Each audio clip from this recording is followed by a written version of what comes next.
GPA in high school, and you're sitting here talking crap to me. Just a 4.8. What did he say to you? That's like unweighted. Just a 4. Unweighted? I had like a 4.7 or a 4.6. I can't remember. Oh my god. Megan had a 4.8. She was almost perfect. She had a really What'd you good have, one. Anthony? 4.88. No, you didn't. 4.885 actually. Yeah. Mine was like a 4.7. 4.0 weighted. I was 4th out of 530. Because they let us go here for free, duh. Because they let me go here for free. Yeah, exactly. Well, me and you are on the same type of scholarship. Your AP So. opportunities, because I Second had semester 5 freshman. AP classes offered at my school. I'm actually a junior. Yeah. We Yeah, had a you're lot, I early. just didn't like AP. That's why my GPA is so good, because I did all of high school in 2 years, and they were all really easy. His face. I'm Early college. Wait, I'm man. I'm not Basically. early college. They didn't have early college. Early in college that was school. a good benefit. I came here with like 60-something credits, but I only ended up getting 54 of them. Like, I said no to free college. and Yeah, I went to every day, community I'm like, college that for was the free. worst All this decision scary of I my know life. at my My high school early we could college. take college classes for free. At the community college, I only took one. AP is the same thing though, so the people Not that did. really. My No. You have to class pay for did. AP exams. You do? I don't. We didn't. I don't. Well, you're supposed to, but like if you're poor or $80 in Boston County, $80. If you passed, you got $69 back. 4 If you failed, you SATs. didn't get your money. Oh yeah. Yeah, if you yeah, failed, you just got your grade and Olivia knows. I'm patiently waiting for my 80 music theory check to arrive in the mail because Like in our school, you had like everyone with like a 4.88 and 8.9 like up here, and then you had like 1.2, and there was no. I really want to know how you got a 4.8. Like I tried so hard to get a 4.8 and still only came out with like a Because Reggie's 4.7. like, Kristen, you made the highest grade. You made 2 on everything. I never took my school. I finished didn't in have 4. programs. All So I these graduated scary with people went to my early college. Audrey's. She's like, But weighted. She went with me. oh We wait, really I got got like a 4.7. Olivia's. Weighted, I had like a 3.0. We got one. I took only honors. I only took like 3 honors classes. Well, weighted I was, unweighted I was like 3.8, and then like weighted I was like 4.3. I had like a 3.9 Yeah, Sarah. unweighted. You literally almost did perfect in high school. You. well, I don't know. think I'm trying to talk to her. 3.9, something like that. okay. Sarah. Weighted, but it was like 3.7. It wasn't like a big difference. Yeah. I don't know, it might have been a 4.7. Why did they not do that? Okay, go I ahead, was the start. first in my graduating class, and they didn't call me in the graduation. They mixed it up and called me in girls' school. Oh my god. I was Anyone want to give a summary of chapter 12? It was talking about, student loans and the real costs behind getting a degree, like the cost that, if they were factoring in costs that you wouldn't really even think that was a cost, so kind of referring to that. They basically just I refer to it as like the student loans issue, but they refer to it as like the bubble that is going to eventually pop. What else? They talked about how depending on like which major you decide to pursue in college, you have to end up paying more, and whether it's beneficial depending on your career.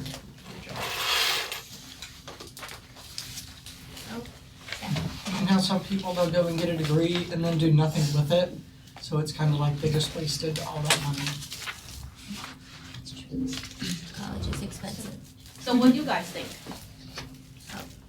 Well, they compared the education bubble to the housing market collapse, and that sort of made it easier to understand in my mind. Because, houses, like in general, houses are expensive. No matter what, houses are expensive. So at the time, the housing market, everything was going up. Then all of a sudden, it crashed, and houses were worth not as much as they should have been worth. And it got me thinking of education in the same way. Education wouldn't be worth as much as we paid for it. And with the collapse of the loan market, it would mean more taxes for taxpayers who always come from the federal government, and we didn't have them. Well, we ran out of them. It would mean more taxes, and taxpayers can't afford to do that. Because if you have to pay more taxes, then you have less money to pay, so you'd have to get more loans. So they would need more tax money. It's a whole circle.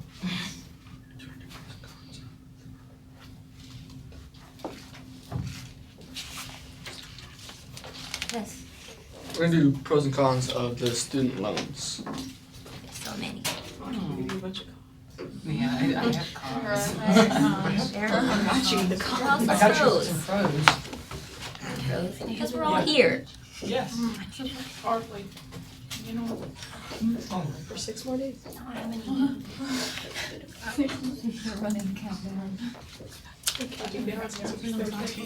So, Right, a pro is it helps lower income families like send kids to college.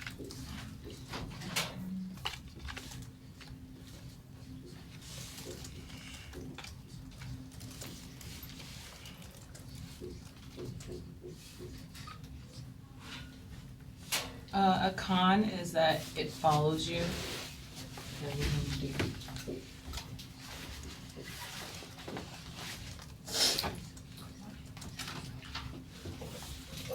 They usually come with really high interest rates.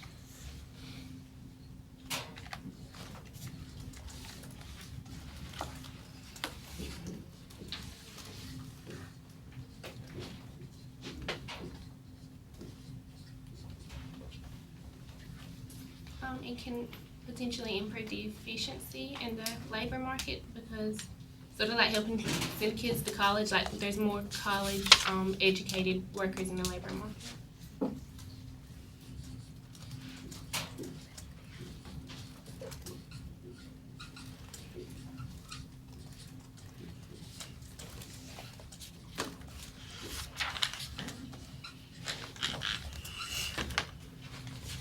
It puts you in automatic dip.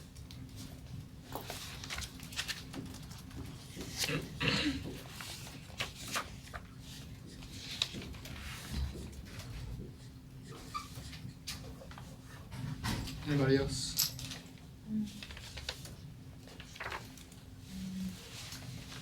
A con is, it kind of goes along with, I reckon, following you. If you get slack on your payments or whatever, they can pull money out of your checks and take your house and you have a really bad day.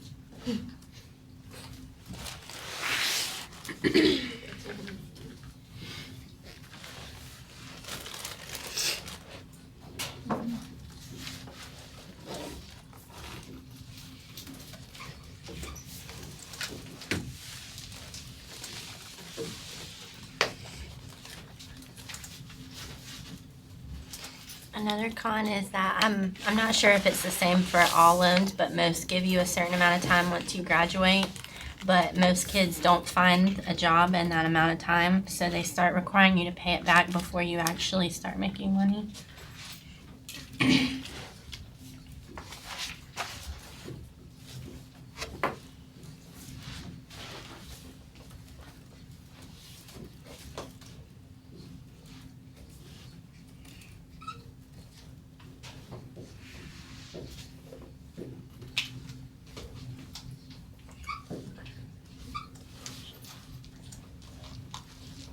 In terms of the interest, it's like it starts accumulating within the first disbursement. So while you're in school, it's usually lower rates than it is once you graduate. You're still accumulating more and more interest as you go through.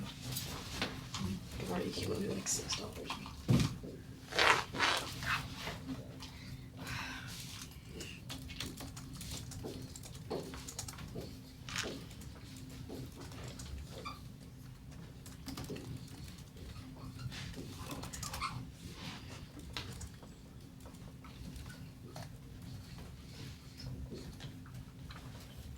A lot of people who get the student loans don't end up having these jobs that are able to pay it back. You know, like they talked about it, humanities rather than a technical or biology or something like that. So just not having the degree, I guess, and then the jobs don't pay as much.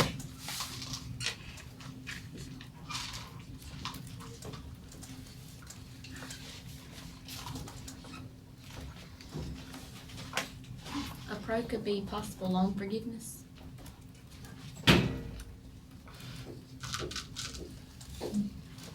Just for my 2 cents on that, wouldn't you have to be dead for you get loan forgiveness? So when you're a teacher, you get loan forgiveness if you work at a low income school. Oh, you do? So I guess I want to ask you guys, could we consider that as a the loan forgiveness as a pros? I would say a con because someone's gotta pay for your loan forgiveness. That's just me. And in a way, it could be both, because, I mean, if it's you and you're getting the loan forgiveness, then that's money that you don't have to pay back. But in economy, we call that But you moral hazard issue. Somebody paying out what you own. Right. It is not, when we talk about pros, it's true benefit, and what the society truly gained. Not just one person gains, but at the cost of the other person's loss. So please understand, when we talk about the benefit cost, we're really thinking for the true benefit to the whole society. Not how much you gained because somebody, I wouldn't think loan forgiveness is a problem. It is, it's a tool and it's a strategy. It's part of the policy. But whether that is a profit or not, whether that's benefit or not, needs to be debated. Well, that's a They can reduce your social security checks.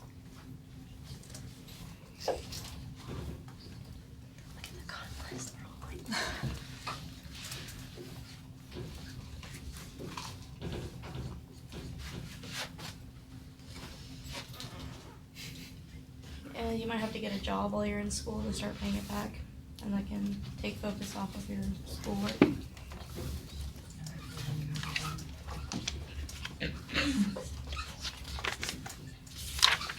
Now I want to ask you guys, since you guys asked this question, Jake and Dylan, you asked this question, how did you define the pros and the cons of what you asked?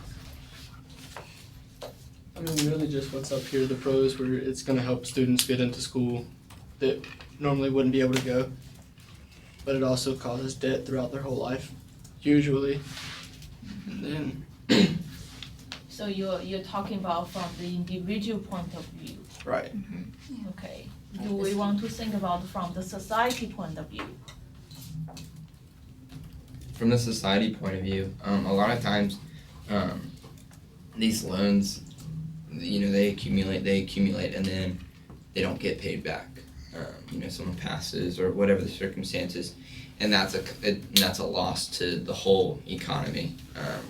They're not putting the money back into the system for it to circulate again.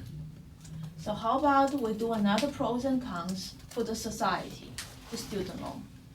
And also you learn that there are several different kind of student loans. So how many different kind of loans you guys have learned from reading? The materials mentioned several different kinds. Okay, you too. Us too. What are the different kind of loans they talk about? No idea. Okay, anybody else? Write papers? How many? I don't know how many, I just know of two. Okay, you know two. You know two. Okay, so you subsidized and unsubsidized. That's two, and then there's another two one. Totally, there's a 4 different kind of loan you can get. One of the paper has mentioned that. How many of you has read the papers attached? Raise your hands. Be honest with me. Be honest. Raise your hand. I would have put my I've read the what? Huh? What did you say? The ones attached to the email. Oh. I can't get Read my them. email. 2 articles. Yeah, I skimmed that. Okay, raise your hand if you opened it and give a glance. So, and how much you get out of those?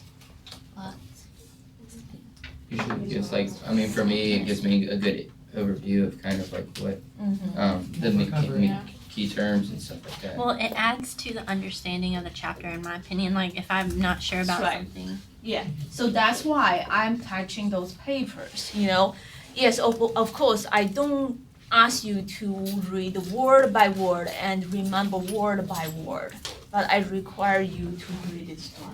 You know, understand what each paper talk about. And I don't think it takes you that much time to read both papers. You know, at most couple hours, I would say. Okay? And what I noticed is a lot of you do not do the reading. Okay? Do not think I cannot see it. I can see it from every one of your face. I know how much you have read before you come here. Okay? You know, this is the last presentation, so I'm going to take a few minutes to talk about this. What do you think about the requirement for this class? Do you think it's a lot so far? It's very little, I would say. There's no real homework, right? There's no exam. All I ask you to do is read so we can talk about things, we can learn about things. I want this to be very free atmosphere, free environment, and also you can open your eyes. But if you don't read, this class is useless to you. You learn nothing from here if you don't read. I'm telling you, when I read those stuff, I mean, I feel I'm being educated. You know, after all these years, I mean, by reading, there's so much new information for me every time I read new stuff. This reading is not for me, it's not for them, it's for you. Okay, I want to emphasize because, you know, my original plan is I'm not going to give any quiz. I'm not going to give exam because I assume you're going to do the reading because there's not too much other work you have to do. But if I realize nobody's do the reading, then I have to do something else to enforce it, right? Then what's going to happen? Quizzes.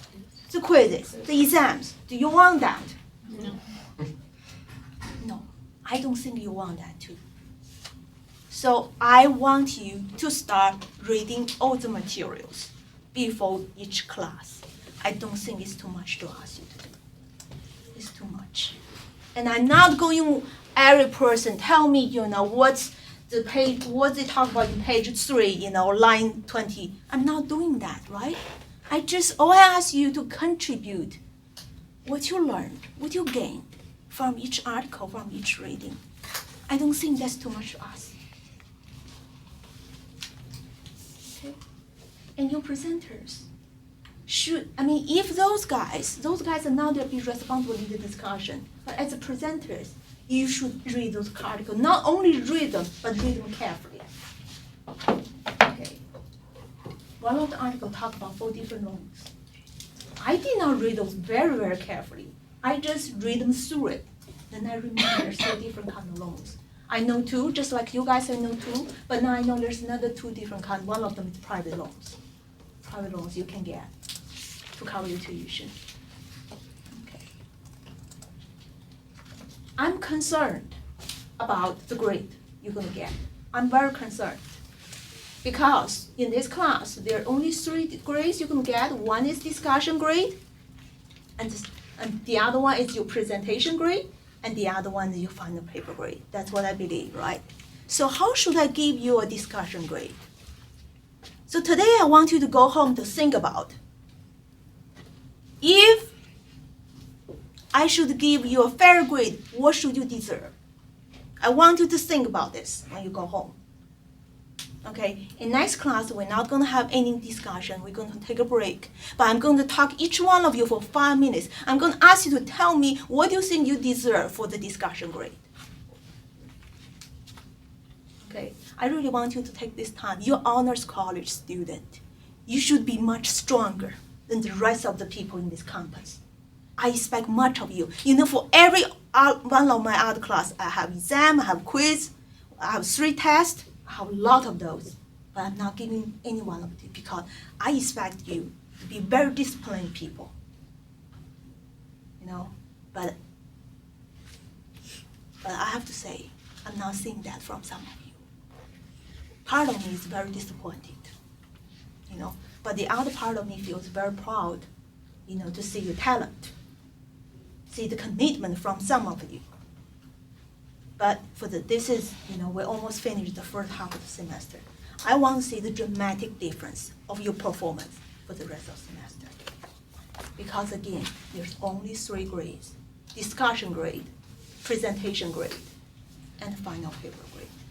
So you're gonna get a presentation grade and discussion grade this weekend. I'm gonna post it.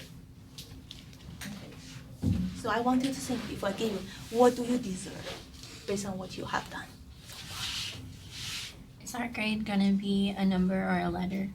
You're going to have a number grade for discussion, you're going to have number grade for your presentation, and you're going to have letter grade for the, in the pre-web. Okay. So you're going to see 3 of them. Okay. I'm going to be as generous as possible this time, but this is a warning sign to all of you. If I don't see the improvement on your performance the rest of the semester, your status of the honors college can be at risk. Okay, because some of you have done very, very little work. I know it, you know it, in your heart. And if that's what you want to do as an honor student, then you don't deserve to be in this class. Okay, so I'm just saying this as a warning. Again, for the grade, I'm going to be as generous as possible. Okay, I'm going to take into consideration some of your freshmen, it's your first semester, you're getting adjusted to the environment, to the way, how should you learn. I gave you the benefit of doubt. But I want you to take my word today very seriously. We have some very talented people here. And I want all of you to shine. Okay, not for me, for yourself. Because you never know what opportunity arises. I constantly have opportunities for the student, not only just, monetary insanity, some intellectual, opportunity too. If I see you work hard, I see it. You think I don't see it sitting here? I see every one of you. In my head, every one of your face is here. I know how much Jacob has, worked, before for this chapter. I know how Kayla has worked. I know every one of you work performance. Each one of you is in my head for each class. Whether you talk or not, I remember it all, including the presentation. Okay? So I just want to take a few minutes today because I think it's about time for me to say this. Okay? And again, I have a lot of faith in you. And don't disappoint me the rest of the semester. Okay? I'm not asking too much. Right? Okay? Good. Go ahead. We were doing the pros and cons for the society. So I'll start off with what I said before. One of the cons is sometimes the money doesn't become recirculated into the time as a whole.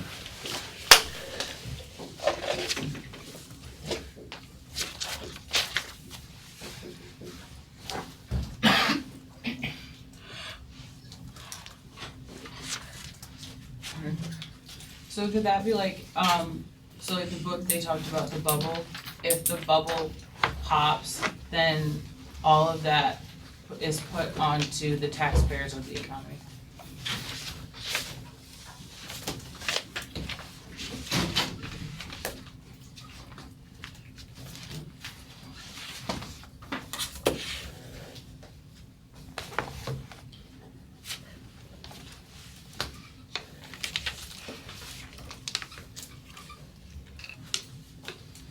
So kind of like we had in the other chart, we had it as the individual kind of thought of it as a pro, but the chance of loan forgiveness. And that also kind of jumps off of what Blaine said with the not necessarily recirculated.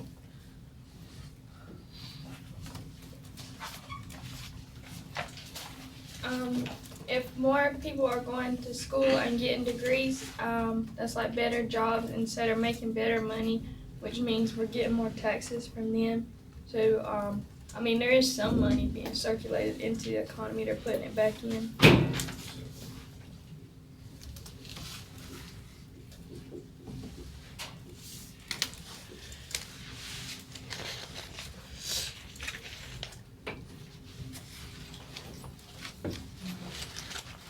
The increased availability of the student loans increases the demand for college education, and that makes the price go up.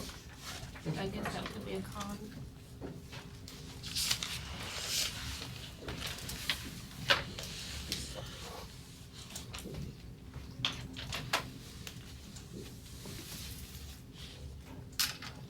A lot more people can go to school because of student loans, so like colleges grow and you get more of them because like almost anybody has a chance to go, so that's just like more education for anybody in society. Cause you kinda have a better quality of living when you have more education available. Whenever people actually like pay for them and it works out well, it puts more money into society and into the government.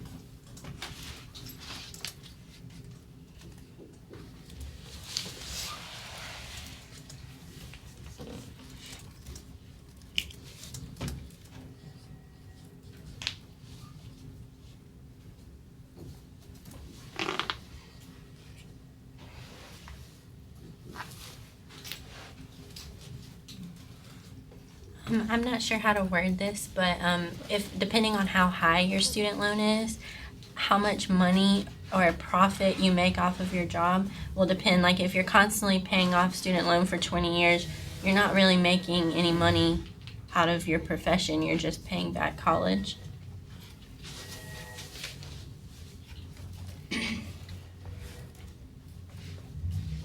I guess that would be like, it would take a while to see like. I'm gonna put like no real income. Well, I mean, made. you have income, but it takes you a while to be able to enjoy So the no real income of your profit. degree. Yeah. The profit from your degree.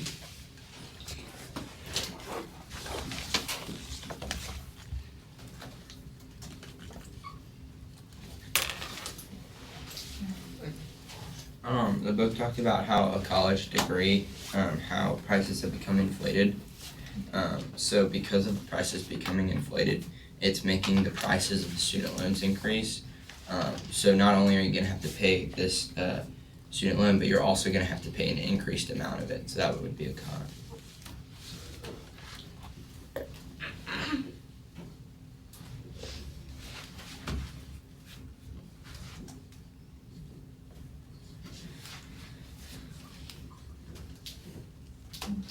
Another con would be, where are you pointing at? Another con is that like sometimes getting a degree like isn't worth it because of the loan. Because you could not bother and get a lower income job and actually use your income versus paying back student loans. Cause like my friend's dad has 2 master's degrees and he's about to be in his 50s and he makes like 6 figures, but he has almost no income because he pays bills plus his student loans. So you can spend your whole life just paying that back and it doesn't matter what career you have.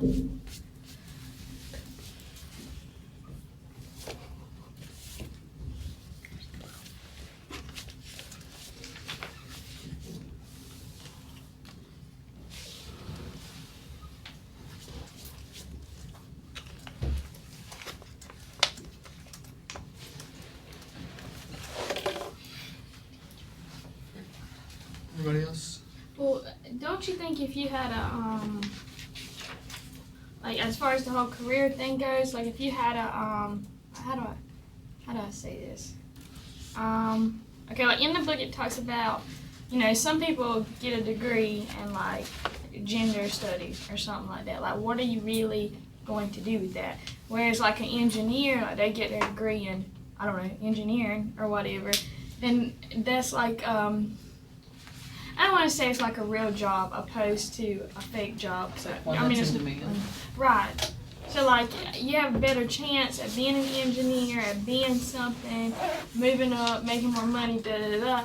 Whereas you get like a gender studies, and I'm just saying that because the book said that. I don't even know what that is. Yeah. But just, I mean, if you get a gender study major, like what are you doing with that? I mean, it really just comes down to whatever they can find usually. Yeah, and a lot of But a lot of it. Oh, go ahead. a lot of jobs like where I live, there's the port and we have riverboat pilots.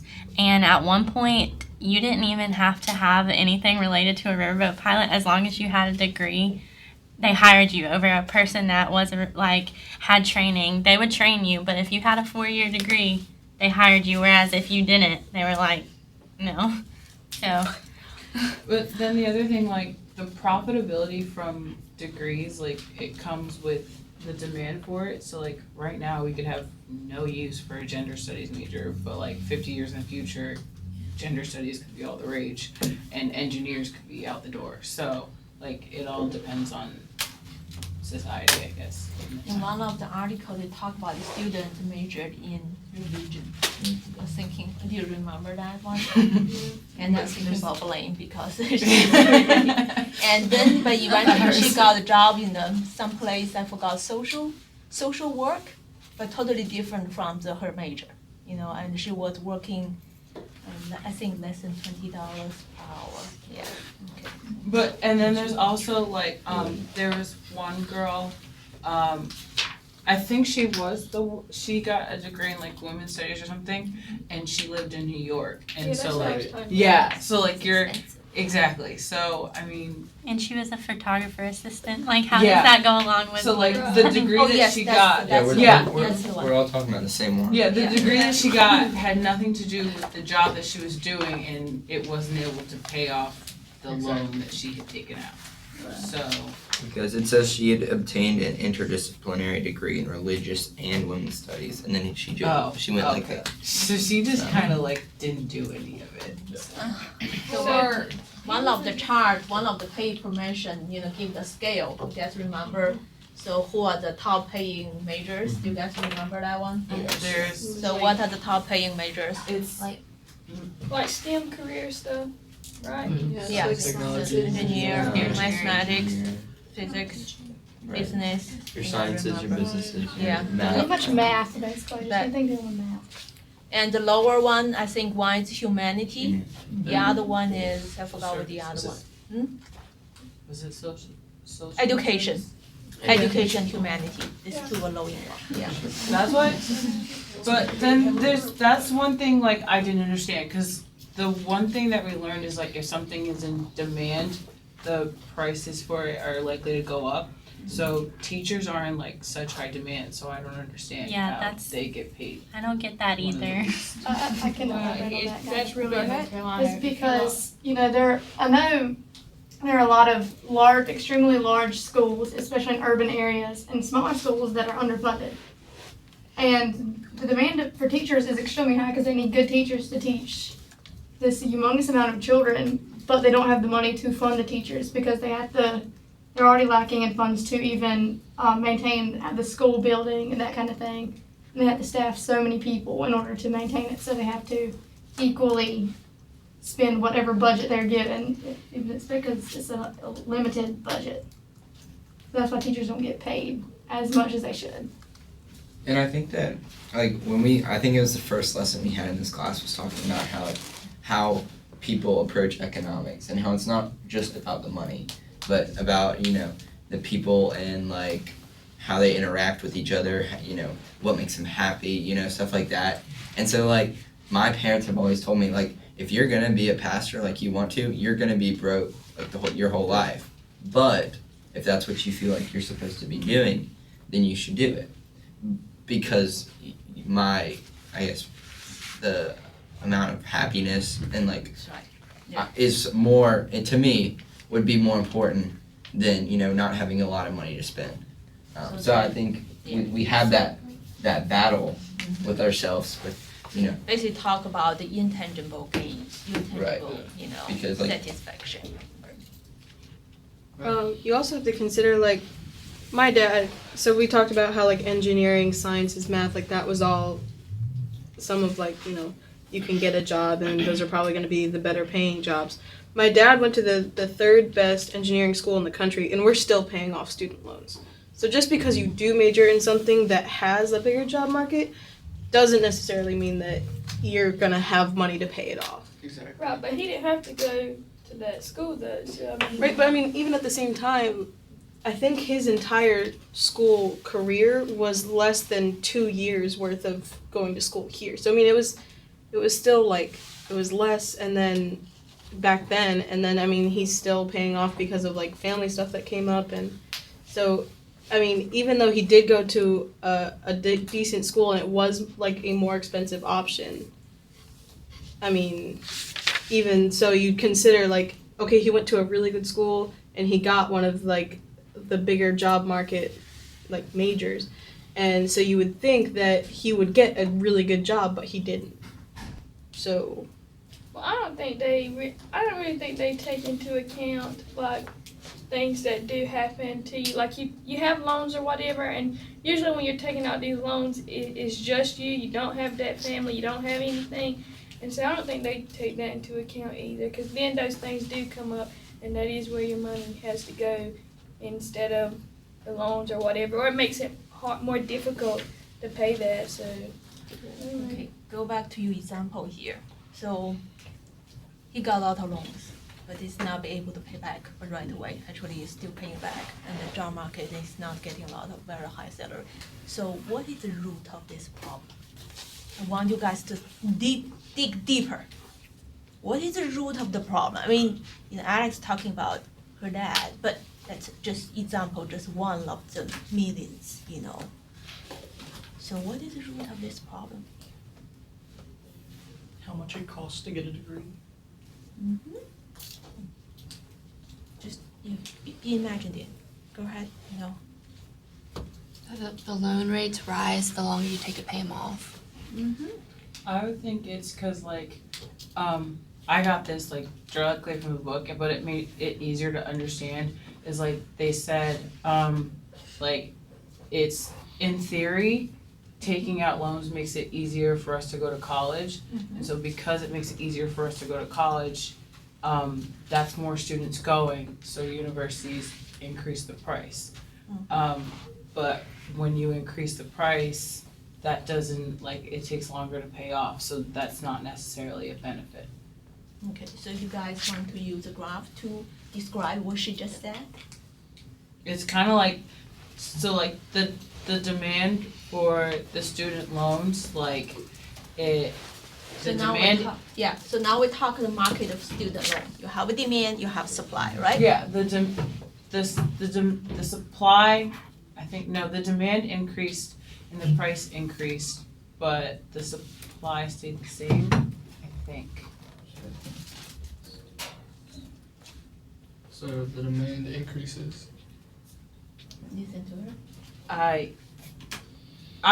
That's what I think, because the demand is because more people need student loans, so that increased, and then the overall price that you're paying to get a student loan increases, but the supply of the actual student loans doesn't necessarily increase. So good, very good. So because a lot of people think it's a shift of supply in this market, it is not. So it originated from the shift of demand.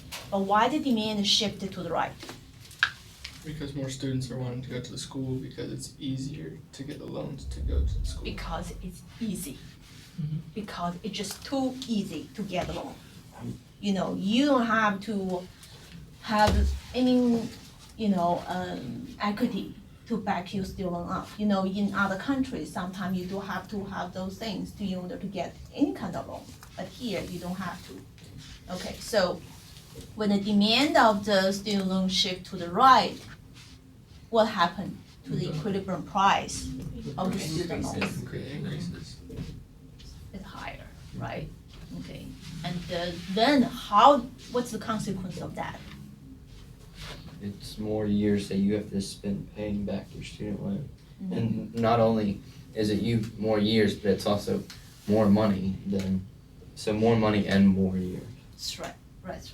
Okay, so Jacob, I want you to write down this is a loan market. Underneath the graph, make it big, yeah. This is student loan market. And I want you to mark out those prices. The original equilibrium price and new equilibrium price.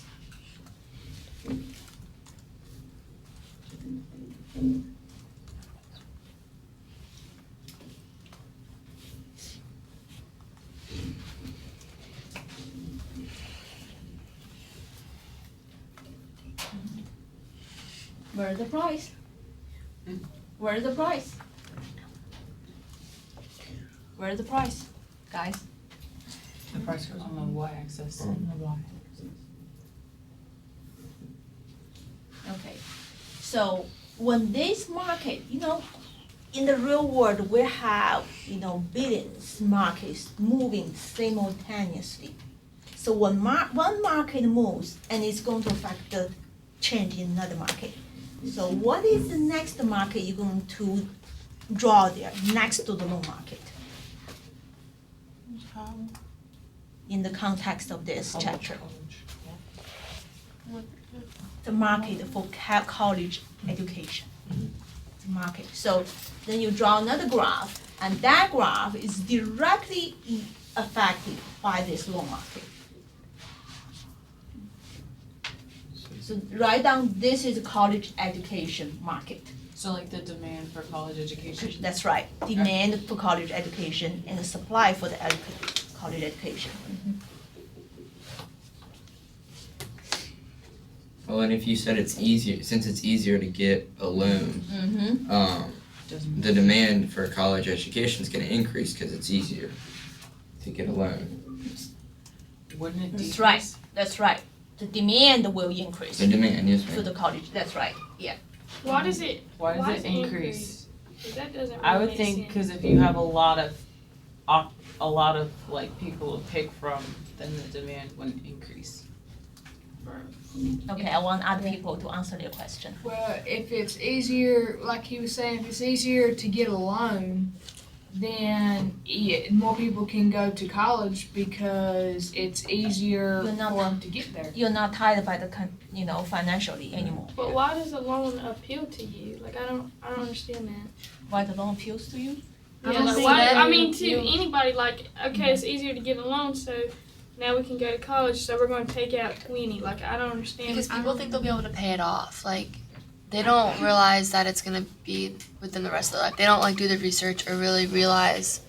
They think it's just money temporarily for them, and they don't think that it's going to really affect them. But don't the financial people, like, I don't know who the financial people are, but whoever you talk to about these loans or whatever, don't they tell you this? No. And they want you to take the loan because it helps them out. One of my effort in UNCP is have a financial literacy class to educate the college kids. How do they manage their finance? How much loan they should get? I don't think that student loan is appealing to a student like me because I have a loan, but it's not appealing to me, but it's my only option, you know what I mean? It's not like I do the scholarships and all of that first, but once I don't get the scholarships or all of the grants and stuff are used up, but I still have this couple thousand left. Right. There's But for nothing I some can do. people, I know this one girl, she lives in Lumberton, so it's 10, 15 minutes away. And, she took out loans and whatnot to stay here. And so, that doesn't even make any sense. And when you can just drive back and forth. So, for a lot of people, I feel like they do it unnecessarily. Why do you need to, you live in Lumberton, why do you need to stay here? They get too excited about it feels good when you get a refund check for $3,000, but what you're not realizing is by the time you pay it off, it's $9,000. So I think that's a big misconception. I'm only getting this amount of loan, I'll only have to pay that back. No, times that by 5, and that's what you're gonna have to pay back. So You know the word myopic? Myopic. Yeah, short-sighted. Myopic. There's people, most of the people like the immediate gratification, and that loan give them that. Yeah, and very few people actually make long-term plans, make long-term goals, and more that's, I study human beings' behavior, myopic is very, very just common behavior among people, including myself. A lot of times I'm myopic too. Yeah. Go ahead, the discussion. I just want to make it more lively. Okay, you're not off the hook yet. So how would the supply come into this market as well? It wouldn't with that. It wouldn't increase just because of it would be affected by the loan market. So as long as if the loan market increased, the college education market would increase because then there's a greater. So, There's a direct correlation. so do you think the supply of the college education, that supply curve, has shifted somehow due to this? The easy, the easiness of the getting loan? I think Or it will. not? So you think the supply of the college education has shifted? No, How? the supply of the loans. If you think has shifted right, then you're saying shifted right? Then how? So what examples you have to support that? Well, with the growing amount of students, you need more more space in colleges. Do we have more colleges? No. No, No. no.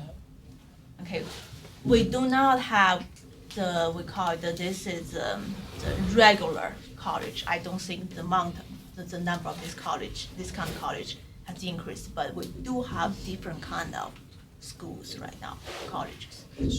What are they? What I'm talking about? You have like community, public, private. Community colleges has been here too, Um, for several decades. You have the technical colleges. Online. Um, Online college has been booming in the last 10 or 15 years. A lot of online colleges rise, they are private. So I would say the supply of the college education has shifted, but very little. Okay, and the only shift actually is due to that online college. Okay, so I don't think we're building more. I mean, it is not that easy to build another UNC Pembroke. Even as small as this, it's not that easy. So it's not easy to you have a much larger supply of college education. So if the supply approximately remain the same, then what happens to the college education cost? It goes up dramatically. Right? Okay, did everybody see that? So actually what I want you to see here is the increased college education cost actually is not really directly due to the change in this college education market. It is very much actually impacted by that loan market.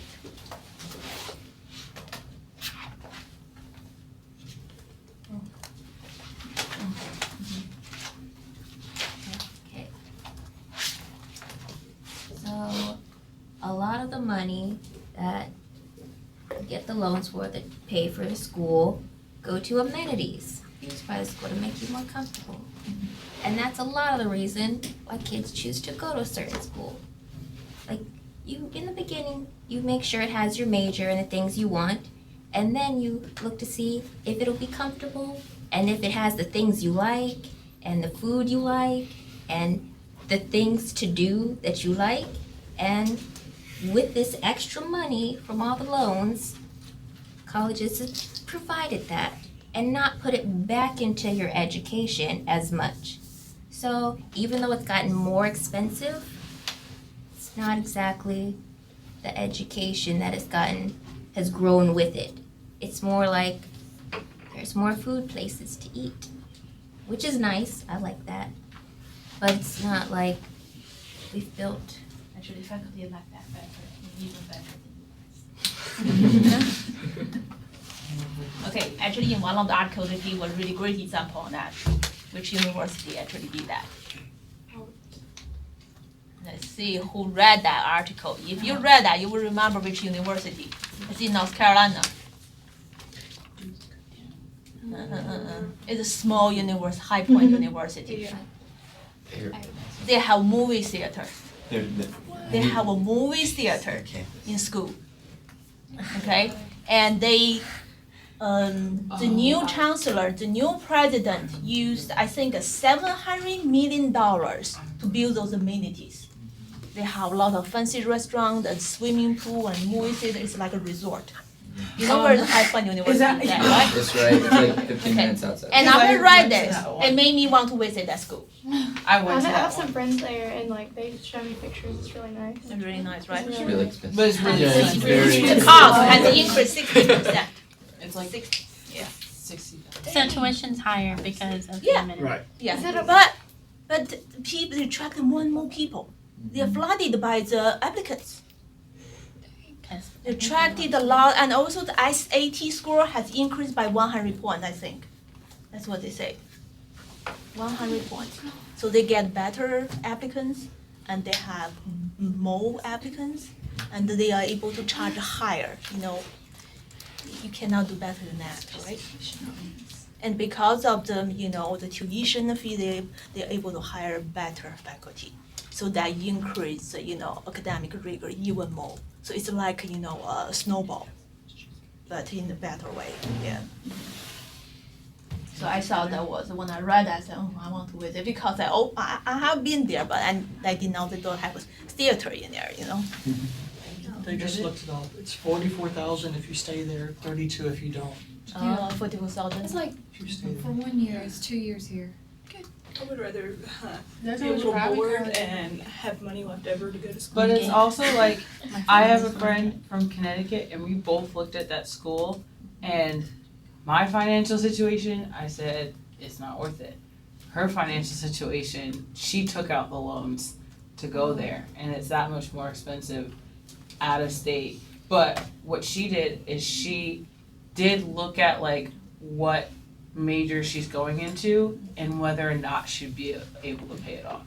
So she did some background information, but even me, like with that background information, because I would be able to pay it off too, but it's just not worth it. So they're appealing to a certain type See, of student. I don't understand that because my very best friend went to Wingate, and if anybody knows about Wingate, they know it's like $44,000 a year, and she is not gonna have the financial means to pay off like almost $100,000, and I'm like trying to figure out what made her do that, but that's what she wanted to do. But if that was me, even if I had the choice to pay it off, I still wouldn't do it because I would be like, why put yourself in that situation?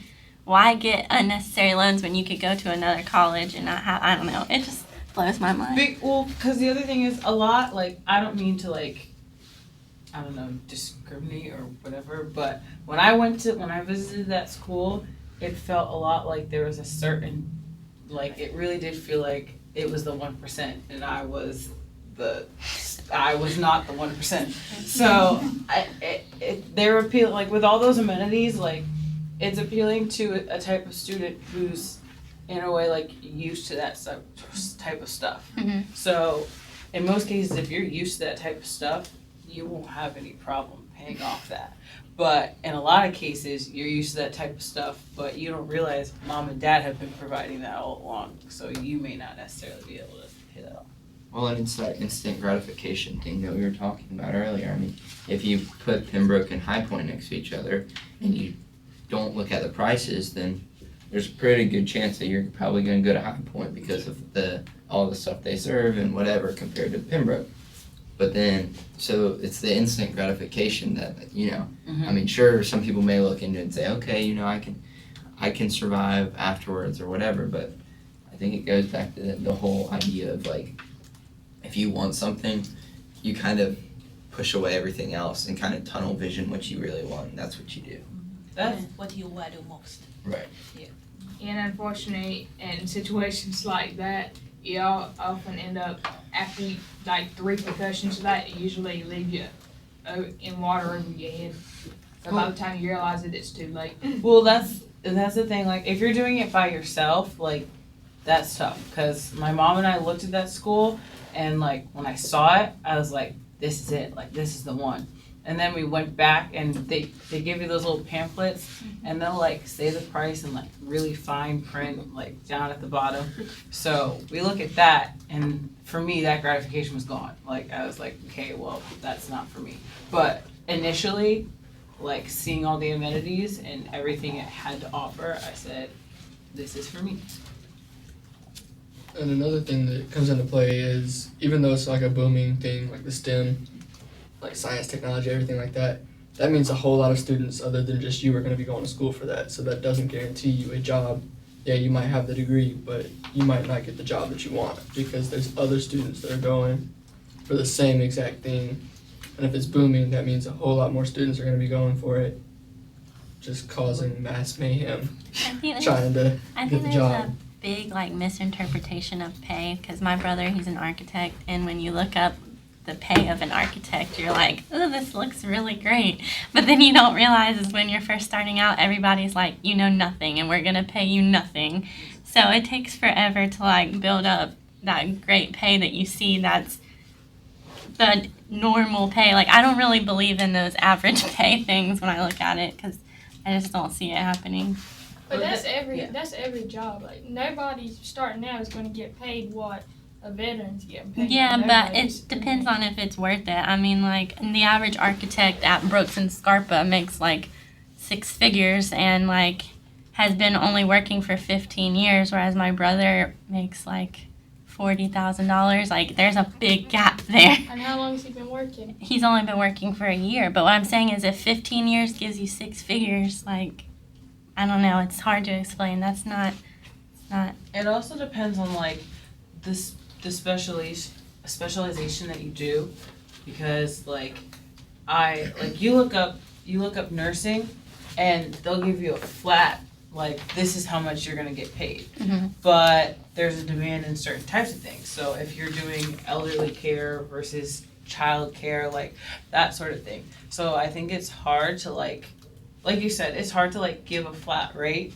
because there's so many other figures that go into like what your end net gain is gonna be. Yeah, and with education, I'm sure all the education people in here know this. They say a first-year education person makes about $38,000, but that's not realistic at all. So. So we're gonna start on some of the discussion questions.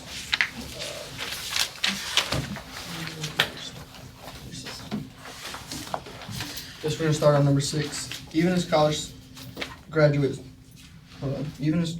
graduates' job prospects faltered over the period from 2007 through 2013, more students went to college and more of them borrowed to do so. How can you explain this? Which one is 6? That's question 6. Question 6. Well, even though there, like they said, there were jobs were kind of few and far between, maybe they figured if they had a better education, the few and far between jobs would be more open to them because then they would have the knowledge to do said jobs. Well, the economy was completely different in 2007 than it was in 2013, so you have to think about that. Well, and if you think about it, like, there was a time where going to college wasn't a big deal. Like, you know, like, my grandparents didn't go to college, and that's probably about the same for everybody. Like, you know, and as the generations continue, it's like, you know, if you don't go to college, you're not going to get the degree. But, so people hear this and they say, okay, well, I got to go to college because I got to be able to make a living for my family. So they do that. But then the flip side is that there's still a ton of jobs that you can't get because there's so many people trying to get that job. And so, excuse me, you see like the one side of it, but then once you graduate, you're like, okay, I got my degree, I went to graduate school, whatever, I'm ready, and then it's not as luxurious as you think it was going to be. Back to what she said about the economies being different. In 2007, I'm pretty sure the economy wasn't doing so well, and now like it's gotten better. So I feel like that gives more kids the opportunity because their parents are able to help them pay, or like they're able to pay for their own college.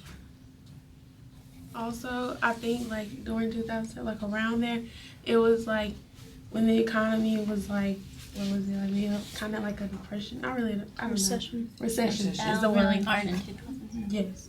So that was when like the jobs actually started saying like you have to have a degree to like do this job or whatever it is. Like if they weren't just accepting like if you didn't have a degree, oh we'll teach you, you know, it's like you gotta have a degree. I mean, even now, like some of the fast food restaurants won't hire you unless you have a diploma, a high school diploma, and then even some require college education for you to at least be in college for them to even think about hiring you. It also relates to the housing market. Like she was saying, in 2007, a house had a like really low value compared to 2013.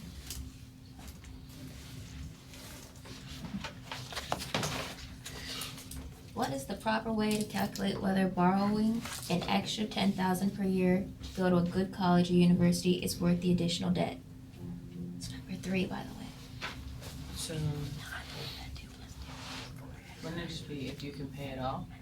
Like that's, you have to think about the future with the additional 10,000. How do you know if you can pay something off? Like if you take out $10,000, like if I take that out right now, how do I know I can pay it off? Even if I want to be like the top paying position of employment or whatever, how do you know you can pay something off? Because what if I have a kid? Or what if my mom gets sick? Or what if my sister gets sick or something like that? But I don't. There's a lot of contingencies, but the way you do it, you take the average. You use the probabilities. Okay, you look at the data, you see, that's the only way you can estimate. It does not mean that's what you're gonna end up with. It gives you an idea. Okay, for example, if you're here for 4 years, every year you're gonna take a $10,000. That's what they're saying, right? For 4 years. So what you do is, you're gonna calculate, we call it, I don't know whether you guys know this concept, present value. Do you guys, have you heard of this concept, present value? No, okay. Now serious. Right now I give you this $10,000 right now, today. The present value of this $10,000 today is $10,000. Okay? But if I say, okay, I'm going to give you $10,000 in 1 year. What do you think the present value of that $10,000 in 1 year compared with this $10,000 I gave you today? Whatever the interest rate. Which one's present value is higher? The 1 year. The one you got it today, right? So the present value takes the time into consideration, takes the interest into consideration. $10,000 worth more in 1 year. Okay, so $10,000 in 1 year worth less than $10,000 today.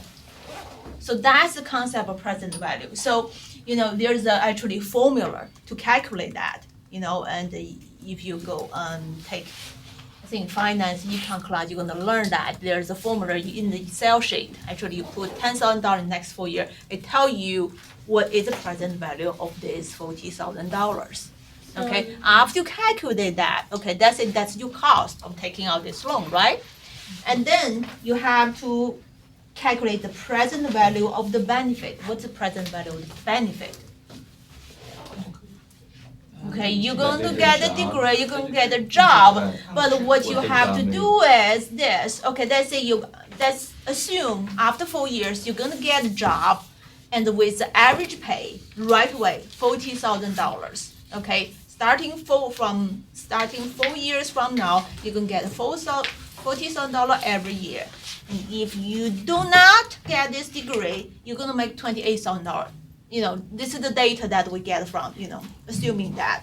So what you're going to do is, you have to calculate, okay, so during these 4 years, if you're not in college, you're going to make this $28,000. So you're going to calculate the present value of this $28,000 in the next 4 years, and add the $28,000 for the next 5 or 10 years. Then compare that with you starting make $40,000 in 4 years. So it is really a very scientific way of doing it.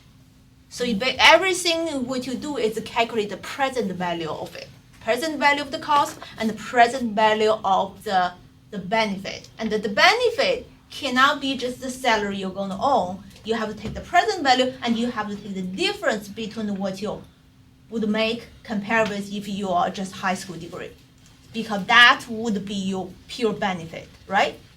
Okay, so you compare that in present value of the cost with the present value of the benefit, then you give your idea, oh, that's what it's about. If there's a significant difference, then probably you should think about it. If it's pretty close, then it can go either way. So this does not tell you what's going to happen eventually to you, but it gives you the idea. So there's a very scientific way of doing it. Of course, the only thing we're going to use is the average amount, the average salary, and also the current interest rate, which is 3 point something, if you take out the loan. Does it make sense, guys? The present value concept. Is that like you know how you were saying that the like the present like the $10,000 now is more Worth than more the than 10 $10,000 in 1 year. So that's Yeah. why they have the interest, right? Basically. The interest made this $10,000 now worth more. If Right. the interest rate is zero, then the $10,000 today is equal to the $10,000 in 1 year. If the interest rate is zero, so interest rate determines. Okay, so I was just wondering like how do they like come up with like the interest rates? Like is there like a certain like formula or like limit for You it ask or Fed something? how they come up with the interest rate. They I just determine the interest rate. I just wondering because like some like I don't know like you look at like some different loans and like the interest rates are like so different. So Yeah. So yeah, for think some it's it's the 3 point company. something, for some it's 6 point something. Which they couldn't make any money without interest rates. So. Right. But again, interest rates. Think about what the interest rate is. It's the price of what? Borrowing. How price of money? It's the price of money. Money has a price too. The price of money actually is the interest. So it follows supply and demand.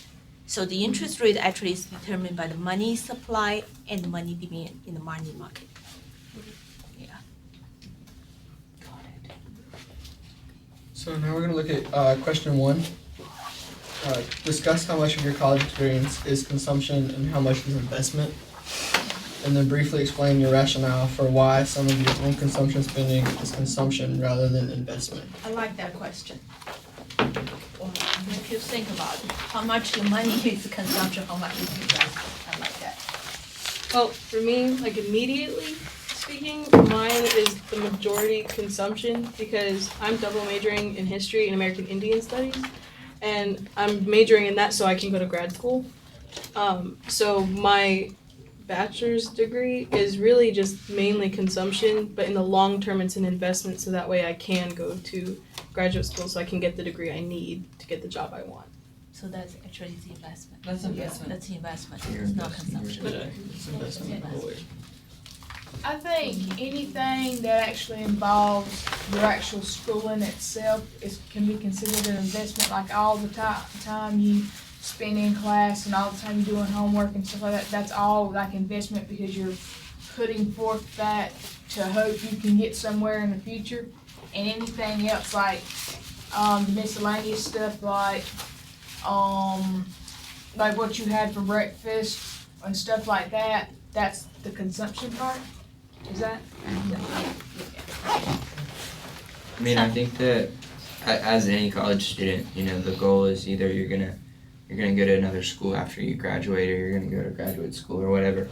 Like for me, I have to go to like Bible college basically afterwards. But like, so it's all an investment.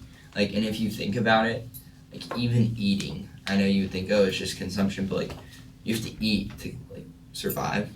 You have to sleep to survive. So as much as you think, okay, like, you know, all this money, but like that, you're not investing, but it's not just, you're doing it just to do it kind of thing. I think it's more of like the things that you provide for yourself, like having the best apartment or stuff like that. Like, I don't really think goes along with like what you eat, because everybody has to eat, but you don't have to have the best apartment with. Well, that's what I'm saying. Like, especially at Pembroke, like, there's not a significant, like, different, like, if you're a freshman on campus, there's not a significant, you know, you could stay at this dorm compared to this dorm, and it may be a couple, $20, $30 cheaper or whatever. It's not a huge jump. Whereas in, you know, I want my own room, so maybe that's a consumption. I mean, you know, maybe you take a double instead of a single, so you consume less. But other than that, like, I think that a lot of your college, because it says how much is it, so I would say majority, you know, you're investing time, you're investing your money. That way to prosper in the end. Even like the fun time with your friends, you know, party time, you're networking, right? Right, You can justify that. exactly. Makes me feel better. I'm half joking anyway. Okay, I think we want to stop here today, okay? And again, I want you to think about what I said at the beginning of the class. In next class, I'm going to show you video, but at the same time, I'm going to be in that room. I'm going to talk each one on 5 minutes to discuss, what you have done for the first half of this and talk about your grade, basically. So you're not gonna ask a set of questions, you're just it's kind of a reflection? Yeah, that's right. Yeah, just talk. Okay. Just talk.